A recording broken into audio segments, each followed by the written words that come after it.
Salut tout le monde, on se retrouve aujourd'hui dans une nouvelle vidéo. J'espère que vous allez tous et toutes très bien. Comme vous l'avez vu dans le titre, aujourd'hui on va se retrouver pour une vidéo anti-haul. Mais avant de commencer la vidéo, n'hésitez pas à vous abonner à ma chaîne YouTube, c'est complètement gratuit, le lien est dans la barre d'infos comme toujours. N'hésitez également pas à me retrouver sur Facebook et Instagram, les liens sont dans la barre d'infos comme toujours. Encore une fois. Puis sur ce, on va commencer la vidéo tout de suite. Avant de commencer, il faut que je vous avoue quelque chose, je viens de tourner cette vidéo et j'ai juste oublié d'allumer mon micro. Donc c'est reparti pour la deuxième tournage de cette vidéo. J'avais envie de vous faire une vidéo un peu anti-haul qui recense un peu tous les produits et les marques que je n'achèterai pas forcément, les produits qui me tentent pas ou pour lesquels clairement je ne dépenserai jamais mon argent, mais je vais vous expliquer tout ça au fur et à mesure. Donc le premier, c'est deux marques différentes, mais je les ai regroupées parce que c'est clairement la même raison qui fait que je n'achèterai pas ces produits. C'est la marque Natasha Denona et la marque Pat McGrath. C'est deux marques de cosmétiques qui vendent des palettes qui certes clairement sont magnifiques, mais clairement au-dessus de mon budget ou même clairement à des sommes que genre jamais j'achèterais un produit maquillage à ce prix-là. J'ai vu une palette Natasha Denona qui est magnifique, c'est la Eyeshadow Palette 28 qui est vendue 210 €. 210 €. Alors certes, il y a 28 fards dedans, ok, d'accord, pas de souci, mais clairement 210 € une palette, non. Déjà la palette Huda Beauty à 60 ou 65 €, c'est déjà excessivement cher, je trouve. Une palette genre Too Faced ou Urban Decay qui ont augmenté leur prix et quand des fois vous voyez une palette à presque 50 €, vous dites c'est quand même cher, mais là 210 €, non, clairement jamais de la vie. Je mettrai cette somme-là dans une palette. Dites-moi en commentaire si vous seriez capable de le faire, mais moi je trouve que c'est quand même excessif, même si les palettes sont magnifiques, les packaging sublimes, les finis pareil, et qu'apparemment la qualité des fards est incroyable. Mais je pense qu'on peut faire une qualité de fard aussi incroyable, mais avec un prix qui est quand même plus abordable. La palette Pat McGrath que j'ai trouvé magnifique, c'est la Mothership 3 Subversive qui a des couleurs juste sublimes. Vous pouvez le voir là sur la petite incrustation que je vous mets. Elle est vendue encore une fois 124 €, c'est pareil.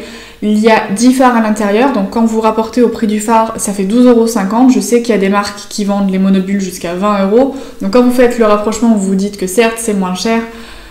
Mais déjà que je mets pas 20 € dans un monobule, je mettrai pas 120 € dans une palette non plus, même si je sais que la qualité est top. Il y a des marques qui vendent les fards moins chers et leurs palettes moins chères, comme Too Faced, Urban Decay.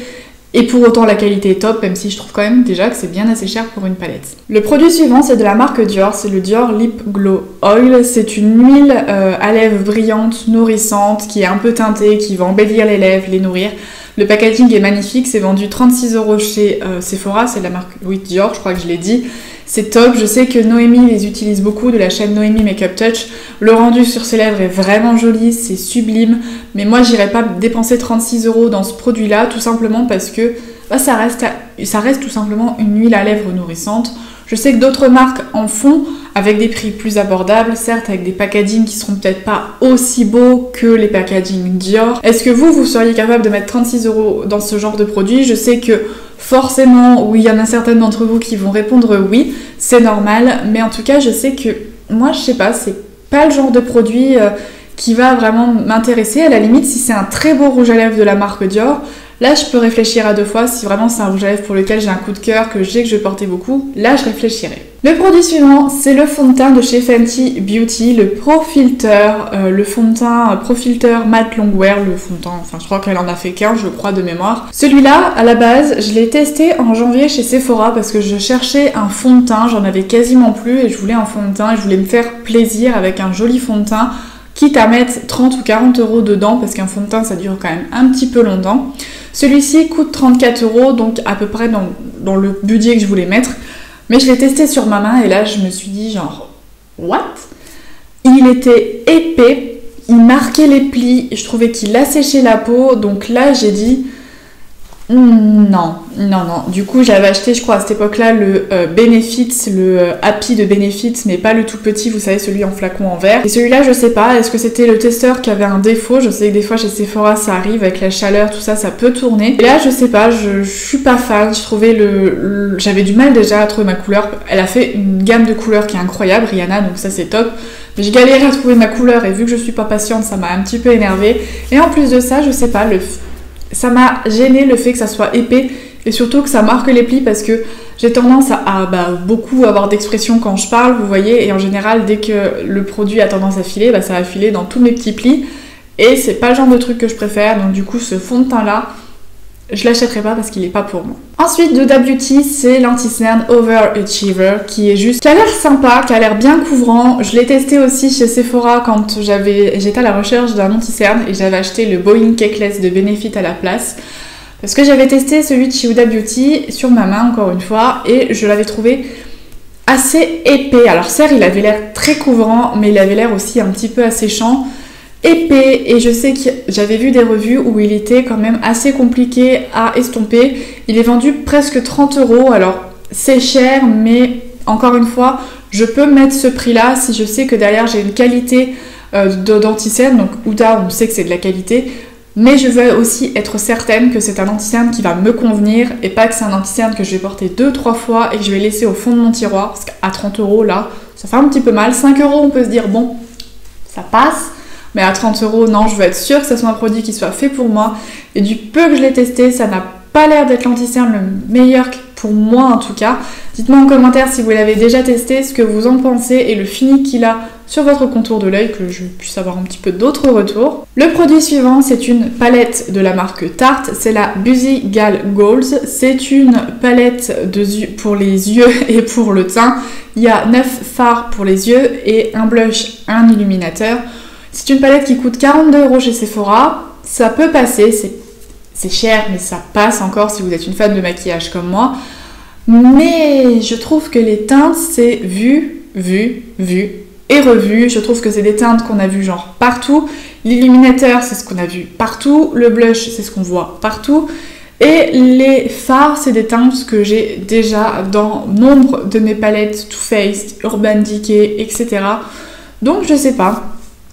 Maintenant, quand je suis à la recherche d'une palette, je veux une palette qui ait des couleurs un peu fun, des finis un peu originaux, qu'on voit pas forcément partout, avec quelques couleurs un peu sympas. Évidemment, il faut toujours, je trouve, des basiques dans une palette, mais aussi des couleurs un peu fun, vous voyez, un petit peu violet, un petit peu vert, un peu... Je sais pas, j'ai besoin d'avoir des couleurs un peu funky dans mes palettes maintenant, et celle-là, je trouve que c'est du vu et revu. Donc, clairement, c'est pas une palette qui me fait envie. Est-ce que vous, par contre, elle vous fait envie? Dites-moi en commentaire. Là, c'est une nouveauté qui est sortie, je crois, dans les dernières semaines. Là, c'est de la marque Huda Beauty, c'est les Diamond Balm. C'est tout simplement des baumes à lèvres qui sont teintés avec une couleur et un espèce de petit effet, je crois, un peu brillant dedans. C'est vendu 22 € chez Sephora. Alors, moi, je trouve, enfin je sais pas, c'est pas un produit qui m'attire. Clairement le packaging est magnifique, le raisin est super beau. Bon, j'ai pas vu de swatch encore, donc je sais pas trop ce que ça donne une fois appliqué.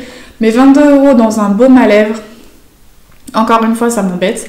Ça me dérange pas d'acheter un joli baume à lèvres teinté, mais je mettrai pas 20 €, je mettrai peut-être pas 15 € non plus, parce que je sais pas, c'est un baume à lèvres, donc on a tendance déjà à en mettre quand même assez régulièrement pour garder nos lèvres hydratées, donc ça s'utilise assez rapidement. Et je sais pas, je préfère m'acheter à la limite un joli rouge à lèvres à 22 €. Si ça avait été un joli rouge à lèvres avec ce style de packaging, peut-être pailleté, etc., j'aurais peut-être craqué. Mais pour un baume à lèvres, non, pour moi, je trouve que c'est cher pour ce que c'est. Le produit suivant, c'est la collaboration entre Sephora et Stabilo qui ont sorti leur eyeliner qui a tout simplement la forme d'un Stabilo. Vous savez, les fameux Stabilo qu'on utilisait tous quand on était plus jeune, à l'école, etc. Et c'est pas un produit qui me fait envie, non, clairement, je me maquillais avec un Stabilo. En plus, la pointe a pas l'air hyper précise. J'ai vu pas mal de retours où ils disent que c'est pas forcément top, que c'est quand même épais, pas forcément précis, pas facile de prise en main. Donc je sais pas, c'est pas un produit qui m'intéresse. N'est pas non plus mon kiff de me maquiller le matin avec un produit Stabilo. Enfin, je sais pas. Peut-être que certaines d'entre vous vont adorer. Et c'est ça qui est top parce qu'il en faut pour tous les goûts.